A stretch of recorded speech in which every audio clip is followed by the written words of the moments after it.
Welcome back to Gold Rush, where the miners are digging deeper and going bolder this season.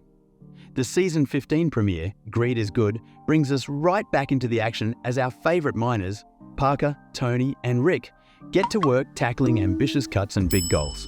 Let's dive into how each of them fared in this first episode. Parker Schnabel kicks off his season with his usual style, driving around in some serious heavy equipment. This time, he's after the long cut, a massive section they prepped last year. After moving his wash plant into position, they hit a minor bump. A washed-out road blocks their path. Thankfully, it's a quick fix, and they're off again. The first pay dirt they scoop, however, is a letdown.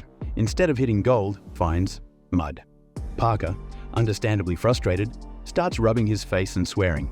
Classic Parker. But the plan is to dig down to the layers left behind by the previous owner. But Parker is banking on hitting pay dirt soon, and he won't let a little mud slow him down. Over at Tony Beats' claim, it's another story of big ambition and even bigger equipment. Tony has set his sights on the comeback cut, a promising area he worked on last year.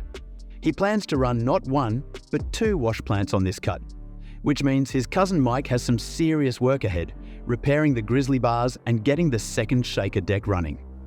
The first gold cleanup is a big win for Team Beats, 312 ounces, setting the bar high for the season.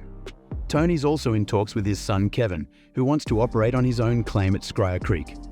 Tony agrees to a generous deal, giving Kevin a 10% royalty rate and access to free equipment.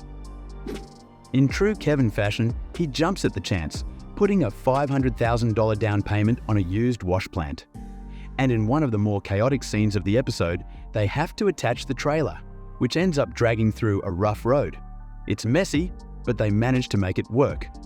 Rick Ness arrives with what he calls his game changer for the season, a 750 excavator.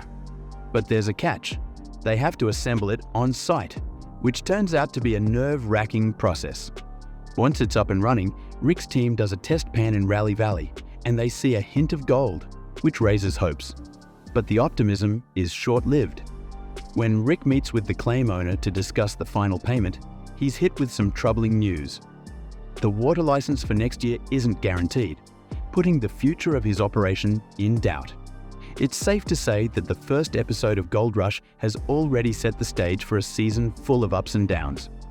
Parker's dealing with unexpected setbacks, Tony's doubling down with his trademark grit, and Rick's scrambling to secure his future. As they all face big challenges and chase even bigger dreams, it's hard not to get hooked on the thrill of the Gold Rush. Who do you think will come out on top this season? Don't forget to like, subscribe, and share your thoughts in the comments.